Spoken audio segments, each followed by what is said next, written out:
रसिक प्रेक्षक हो, नमस्कार. नमस्कार. आजच्या साकव या कार्यक्रमात मी आणि चंद्रशेखर देशपांडे आम्ही पुन्हा एकदा तुमच्या समोर आलेले आहोत आणि आजच्या साकवला खरं तर कोणता आयाम द्यायचा याच्या विचारात मी होतो.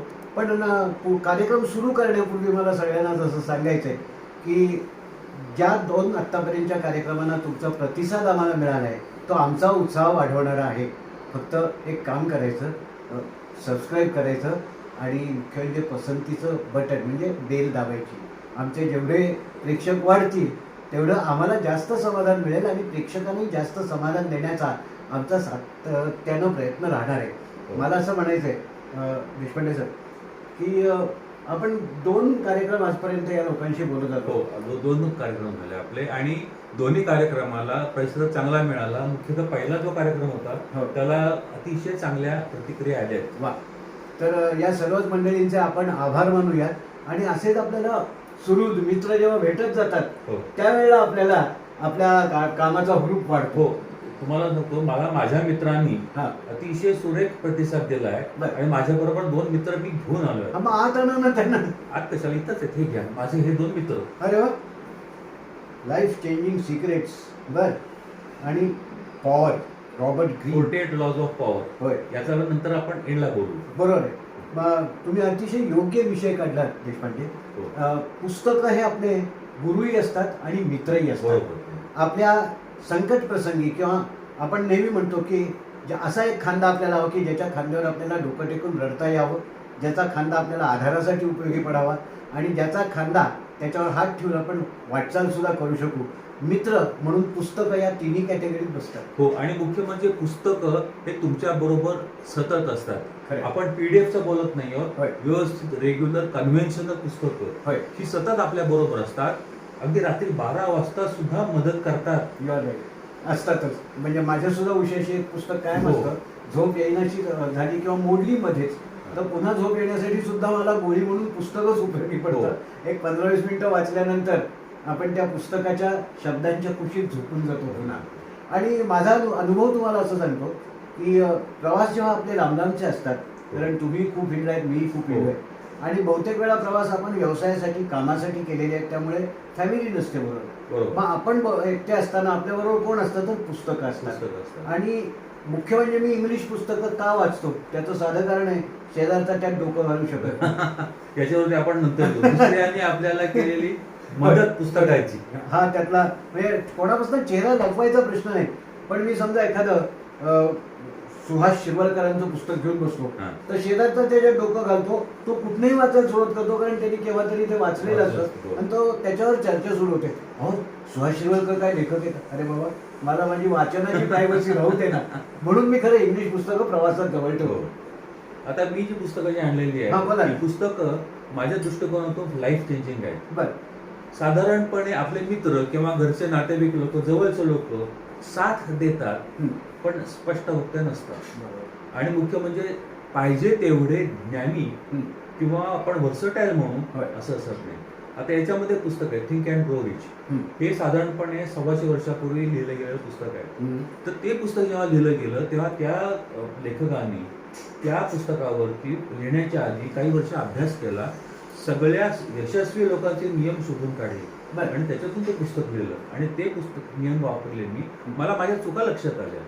मुख्य म्हणजे काय व्हायचं, मी डोक्यात आयडिया असायच्या, कल्पना असायच्या, असं करायचं तसं करायचं, पण त्याच्यासाठी माझा प्लॅन असायचा आणि त्याच्यासाठी जी जिगर लागायची किंवा आत्मविश्वास लागायचा तो असायचा नाही. नुसतेच आपले मनसुबे असायचे.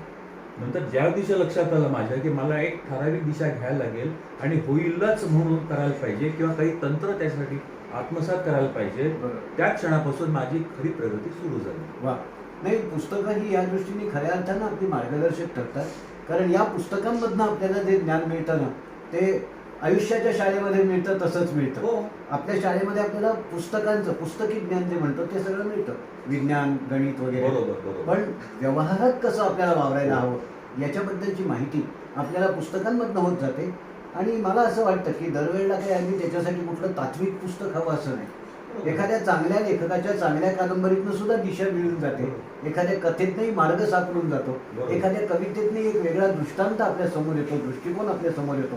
तेव्हा पुस्तकं ही आपल्याला त्या दृष्टीने विविधांगी मार्गदर्शक ठरतात असं मला म्हणता येईल. नक्कीच. मी पुस्तकांमधलं आता तुम्ही जसं या पुस्तकांचं सांगितलं किंवा या दुसऱ्या पुस्तकाबद्दल मला कुतूहल आहे, कारण ही दोन्ही पुस्तकं मी कॉलेजात असताना ब्रिटिश काउन्सिल लायब्ररीत या पुस्तकांना खूप मागणी असायची हो, बरोबर. आणि मी त्याला क्लेम लावला होता. त्यातलं दुसरं पुस्तक जे आहे ते मला बघायला मिळालं होतं आणि ते बघितल्यानंतर वाचल्यानंतर, त्यावेळेचं इंग्लिशमध्ये फार सुंदर नव्हतं, पण त्या वाचल्यानंतर मला असं वाटलं की अरे बापरे, हे सगळं ज्ञान आपल्या कौटिल्याच्या अर्थशास्त्रामध्ये आहे. हो. आणि दुर्गाबाई भागवतांनी त्याचा अतिशय सुंदर अनुवाद केला. बरोबर. तो माझ्याकडे सुदैवाने माझ्या ग्रंथालयात आहे.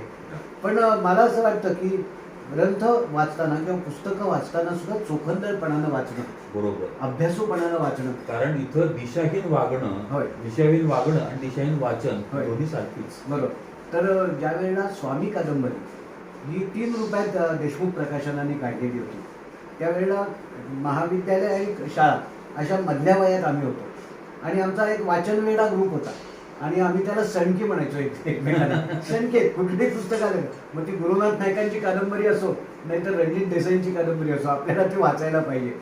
तर स्वामी वाचल्यानंतर आमचा एक असा विचार आला, माझ्याबरोबर त्यावेळेला सुप्रसिद्ध अभिनेते मोहन गोखले पण माझ्याबरोबर होते आणि आमचा असा विचार आला की ही कादंबरी पुणे आणि परिसरात घडली. पानिपत वगैरे आपल्याला लांब आहे, राक्षसभुवन लांब आहे, पण ही जिथे जिथे घडली आहे तिथे जाऊन आपण जर तो भाग वाचला तर काही फरक पडतो का? आणि मग असा 7-8 जणांचा सणकी ग्रुप आम्ही सायकलीवरनं हिंडायचो. मग शनिवारवाड्यात जेवढा भाग आहे तेवढा शनिवारवाड्यात बसून वाचायचा, थेऊरला जेवढा भाग आहे तेवढा थेऊरला बसून वाचायचा. नंतर शनिवारवाड्यात सुद्धा पुन्हा या वाड्यात त्या दालनात असे तिथे जे उल्लेख असायचे तर तिथे आजही पाट्या आहेत. राघोबादादांचा महाल, सवाई माधवरावांचा महाल, तर अशा महालांच्या आसपास बसून ते भाग वाचायचे आणि त्यातनं काही वेगळी अनुभूती मिळते का हे तपासण्याचा प्रयत्न असायचा. तो एक तरुणपणातला केलेला एक वेगळा प्रवास होता असं म्हणता येईल. पण आम्हाला तो सुद्धा प्रवास आवडला. नाही, कसं असतं की तो संदर्भ आणि ती जागा एकत्र आलं की आनंद वेगळा मिळतो आपल्याला. म्हणजे काही आपल्याला भारल्यासारखं होते का त्या वयात ते जाणवणारच नसेल, पण कुठंतरी त्याचे संस्कार झाले. आणि अगदी थेऊरला सुद्धा गणपती वाड्यात आम्ही जाऊन जेव्हा बसलो आणि ते वाचलं त्यावेळेला वाटलं अरे नाही, हे वातावरण भारण्यासारखं वाटतंय आपल्याला. बरोबर. आणि त्यामुळे मग अशी पुस्तकं आपण शोधून असं काही करता येईल का, म्हणजे कोसला वाचायचा प्रयत्न केला भालचंद्र नेमाड यांचा आणि म्हटलं की अरे वा, हे वातावरण वेगळं आहे, कॉलेजच्या हॉस्टेल्समधलं आहे, अमुक आहे. पण ठीक आहे, कॉलेजच्या हॉस्टेलचा आम्हाला अनुभव घ्यायला काही फार दूर जावं लागलं नाही. आम्ही आमच्या कॉलेजच्या हॉस्टेलमधल्या मित्रांकडे जाऊन त्याचं वाचन करत होतो. पण दरवेळेला हे शक्य नसतं, पण अनुभूती ही मात्र आपली आयुष्यभराची प्रवासिनी असते असं म्हणते. तुमचा अनुभव काय? माझा अनुभव असा आहे की पुस्तक आणि वाचन आपण दोन्ही आता एकत्र करू. हो. तर चांगला मित्र आणि त्याचं वाचन याचं कधी कधी आपल्याला शिकणं त्याच्याकडून आवश्यक पडतं. माझ्या हॉस्टेलवरती मी IIT ला होतो कॉलेजमध्ये. माझ्या हॉस्टेलला असे एक चांगले मित्र होते. कसं असतं, शनिवार रविवारला मुंबईच्या बाहेरच्या मित्रांचा एक ग्रुप असायचा. बरोबर. तर कारण मुंबईवाले लोक आपापल्या घरी जाणार. बरोबर. आणि आम्ही शनिवारी सकाळी अशी खूप छान चर्चा करायचो. आणि त्यावेळेला माझे एक मित्र श्रीयुत मनोहर पर्रीकर हे आमच्या हॉस्टेलला आम्हाला सिनियर होते आणि आमच्या ग्रुपमध्ये आम्ही शनिवारी सकाळी एकत्र गप्पा खूप मारले. त्यांचं वाचन अफाट होतं. त्यावेळेला ते स्वतःचा टाइम्स ऑफ इंडिया घेऊन कॅन्टीनमध्ये यायचे तुझं पेपर असताना. कारण त्याचा पेपर वाचायचे, त्याच्यामध्ये अंडरलाईन करायचे, कटिंग्स वगैरे नंतर करायचे वगैरे, आणि त्याचा अभ्यास दांडगा होता. तर नंतर कसं झालं की आम्ही त्यांच्याबरोबर काही त्याच्याबरोबर एकत्र कामही केली होती त्यावेळेला. पण नंतर ते बाहेर पडले. तर त्यांच्या संदर्भामध्ये नंतर एका पुस्तकामध्ये आणि नंतर मॅगझिन्समध्ये काही आर्टिकल्स होते. त्यांचं वाचन दांडगं होतं आणि त्यांना एक पुस्तक जे होतं 48 लॉज ऑफ पॉवर, नंतर हे तुम्हाला दाखवलं. अच्छा, हे का? हे पुस्तक आपण आपल्या प्रेक्षकांना दाखवूया. तर ह्या पुस्तकाचं काय झालं होतं, ते पुस्तक त्यांनी साधारणपणे वाचलं होतं 1999च्या आसपास. ओके, 2000च्या आधी. म्हणजे राजकारणाच्या उंबरठ्यावर होते. नाही, ते होते, राजकारणात होते, अभ्यासूही होते, पण सत्तेमध्ये नंतर आले. आणि त्यावेळेला त्यांचे ते काही मुद्दे जे होते, म्हणजे मला कुतूहल असं आलं की माझ्या बरोबरच मित्र होते. एवढा आता मोठा हा मुख्यमंत्री झाला आणि नंतर तुम्हाला माहिती आहे की ते संरक्षण मंत्री वगैरे झाले. तर या सगळ्या कारकिर्दीमध्ये माझ्याबरोबर शिकलेले पुढे गेले, ते कसं काय जमलं असेल, म्हणजे कुतूहल होतं, त्यांचं वाचन होतं. आणि या पुस्तकाचं जेव्हा संदर्भ आला की त्यांनी हे पुस्तक वाचलेलं होतं आणि काही व्यक्तींना, गोव्यातल्या काही व्यक्तींना त्यांनी रेकमेंड केलं होतं तर मी ते पुस्तक विकत घेतलं बरं. आणि नंतर त्यातले काही चॅप्टर जे होते ते मला खरोखरच म्हणजे लाईफ चेंजिंग म्हणता येतील एवढे ठरले. म्हणजे कसं होतं की चांगली पुस्तकं, चांगले वाचक मित्र हा आपला एक असा गोतावळा असावा. तर त्याच्यातले काही मित्र होते म्हणजे प्लॅन टू द एंड. कुठली गोष्ट प्लॅन करताना ती शेवटपर्यंत प्लॅन करावी आणि enter action with confidence, with boldness. बऱ्याच वेळेला आपण विचार करतो पण धिटाईनं जात नाही, ते व्हायला नको. किंवा एंडपर्यंत प्लॅन करायचा, अर्धवट गोष्टी सोडायच्या नाही.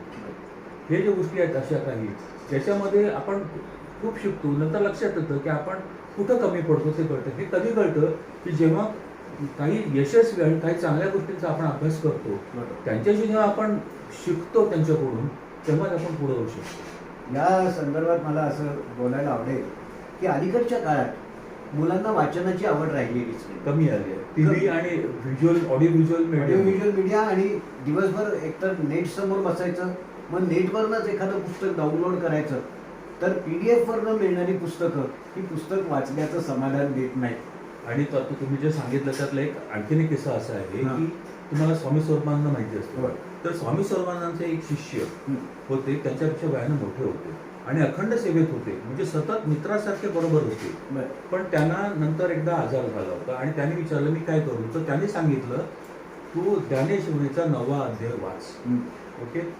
हे जवळचे सतत अखंड सेवेत असणारे जरी असले तरी त्यांना त्यांच्या उद्धारासाठी किंवा त्यांच्या विचाराच्या दिशेसाठी त्यांना त्यांचं स्वतःचं वाचन आवश्यक होतं. ते गुरुही देऊ शकत नाही. मोठा धडा आहे बघा. हो, खरंय. तर मग हल्लीच्या काळात असा प्रश्न विचारला जातो की मग पुस्तकं वाचायची, कारण लायब्ररी ही संस्था आता जवळजवळ नामशेष आहे. लायब्ररीत जाऊन पुस्तक बदलणं, मासिकं आणणं, कुठल्या तरी पुस्तकाच्या दुकानात जाऊन पुस्तकं विकत घेणं, हे तसं कमी झाले. आम्ही एक प्रयोग आकाशवाणीतल्या 10-11 मित्रांनी एकत्र येऊन केला होता. सहज गप्पा मारता मारता असं ठरलं की चांगली पुस्तकं आपल्याला वाचायला मिळत नाही. बरोबर. म्हणजे इव्हन आमच्या आकाशवाणीच्या लायब्ररीत सुद्धा संदर्भ ग्रंथ भरपूर होते, पण ललित वाङ्मय फारसं त्या मनाने वाचायला मिळायचं नाही. मग काय करायचं, आम्ही 12 जणांनी मिळून पुस्तक विशी सुरू केली आणि प्रत्येकाने दरमहा 200 रुपये म्हणजे 2400 रुपये जमायचे. आम्ही मुंबईतल्याच एका पुस्तक विक्रेत्याला पकडला, मॅजेस्टिकला, आणि त्याला सांगितलं दरमहा तुमच्याकडे 2400 रुपये आणि एका माणसाचं नाव असं येईल. या 2400 रुपयांची पुस्तकं तुम्ही त्यांना द्यायची, पण पुस्तकच द्यायची.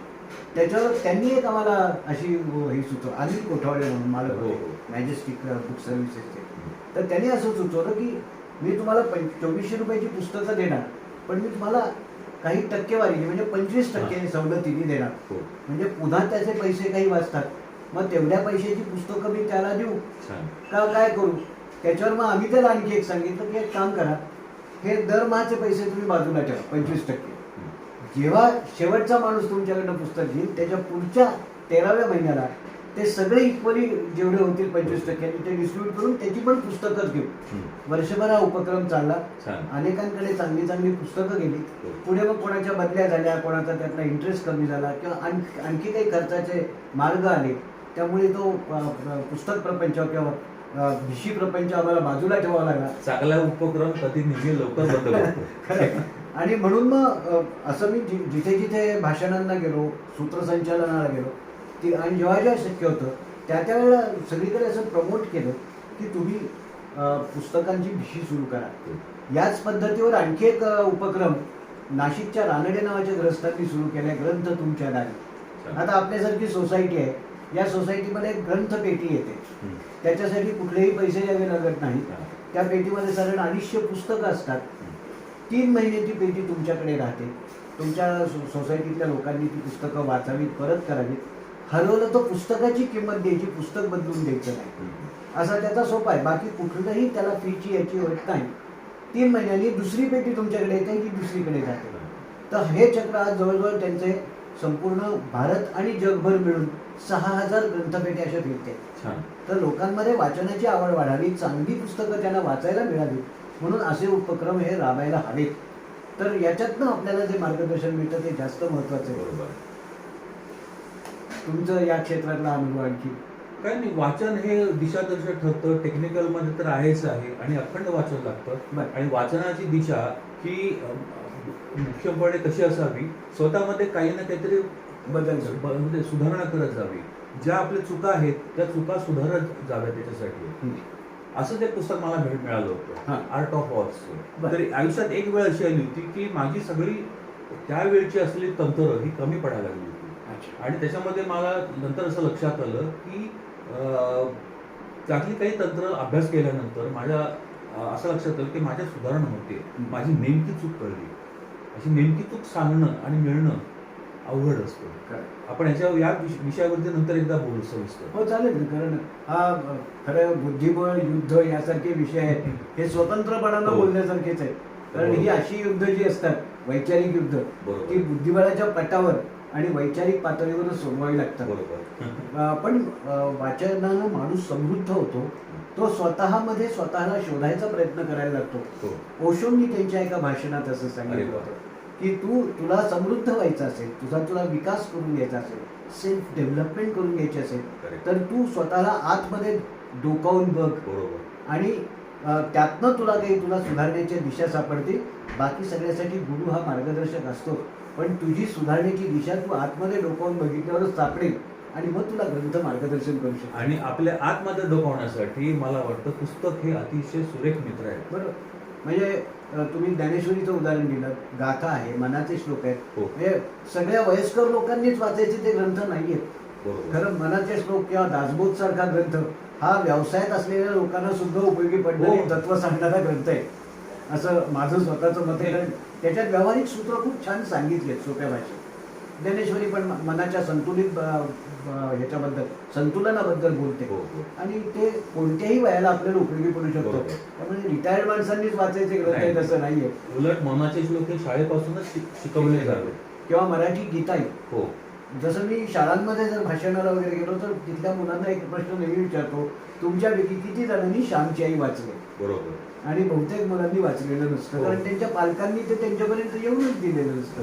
कारण श्यामची आई हे पुस्तक मूल्य शिक्षणाचं एक आदर्श वस्तुपाठ असलेलं पुस्तक आहे, ज्यामुळे मुलांमध्ये वेगवेगळी मूल्य जीवनविषय ही त्याच्यामध्ये येऊ शकतात. आणि म्हणून ग्रंथ हे आपले गुरु आहेत, मित्र आहेत, आपण असं जे म्हणतो ते त्या दृष्टीने उपयोगाचं आहे. असं तुम्ही श्यामतीचं बोलत, हे कसं होतं जुन्या काळामध्ये साधारणपणे 30-40 वर्षापूर्वी हे आवर्जून वाचलं जायचं आणि लहान मुलांना हातात दिलं जायचं. आणि आता तुम्हाला आठवत असेल की आपल्या लहानपणी चांदोबा, कुमार, किशोर यासारखी मासिकं होती आणि पालक ती आवर्जून घरी आणायचे. थोडंसं हलकं फुलकं मासिक चंपक सारखं होतं. तर ही मासिकं आता मुलांना वाचायलाच मिळत नाही. मग त्यानंतर एक जमाना आला तो कॉमिक्स सिरीजचा आला, त्यामध्ये महाबली, वेताळ वगैरे अशा सगळ्या सिरीज होत्या, पण तेही आता बंद झालं. मग आपल्याला अमर चित्रकथाची पुस्तकं मिळाली, ज्यामधनं रामायण, महाभारत आणि इतर पौराणिक कथा आपल्याला सगळ्याला वाचायला मिळाल्या. पण त्यानंतर मात्र हा प्रवास कुठेतरी खंडित झालाय. या अशा गोष्टींचं पुनरुज्जीवन वेगळ्या पद्धती, तंत्राच्या दृष्टीने आणखी सोयीस्कर पद्धतीने व्हावं, पण त्यामुळे मूल्यही लोकांपर्यंत पोचतील आणि त्यामधनं एक सक्षम पिढी निर्माण होईल असं माझं मत आहे. बरोबर आहे. हा देशपांडे, आज आपण पुस्तकांच्या खांद्यावर हात ठेवून खूप लांबचा प्रवास. बरोबर. अजूनही खरं पुस्तकं या विषयावर बोलण्यासारखं खूप आहे. पण मला वाटतं आज आपण हा पुलावरचा प्रवास, चाकावरचा प्रवास इथे थांबूया आणि जेव्हा केव्हा पुन्हा संधी मिळेल त्यावेळेला या सगळ्या मित्रांशी आपण पुस्तकं, आपले मित्र कसे आहेत याबद्दल आपणही बोलू आणि त्यांचेही अनुभव जाणून घेऊ. तेव्हा मित्र, तुम्ही पुस्तकांबद्दलची तुमची मतं, जसा कार्यक्रम आवडल्याचं कळवत आहे तर पुस्तकं आवडल्याचंही कळवा. पुस्तकांबद्दलची तुमची मतं आम्हाला सांगा, आम्हाला ती या कार्यक्रमातनं लोकांसमोर मांडायला आवडेल. बरोबर ना देशपांडे? हो, जरूर. आणि अशा कार्यक्रमांमध्ये ही जेव्हा वैचारिक देवाणघेवाण होईल त्यावेळेला हा कार्यक्रम जेवढा समृद्ध होईल तेवढेच तुम्ही आम्ही समृद्ध होऊ. तेव्हा न विसरता सबस्क्राईब करा, आवडलं म्हणून बेलचं बटन दाबा आणि मग तुम्ही आम्ही दर आठवड्याला आत्ता तरी गुरुवार आणि रविवारी भेटतोय. कदाचित हे वार आपण वाढवू सुद्धा, कारण तशा सूचनाही येत आहेत, मागणीही येते. आपण ठरवूया पुन्हा पुन्हा कधी भेटत राहायचं. तूर्तच आज इथेच थांबूया. आज गुरुवारी आपण भेटतोय, आता पुन्हा भेटणार आहोत येत्या रविवारी. तोपर्यंत मी आणि चंद्रशेखर देशपांडे दोघेही आपला निरोप घेतोय. नमस्कार. नमस्कार.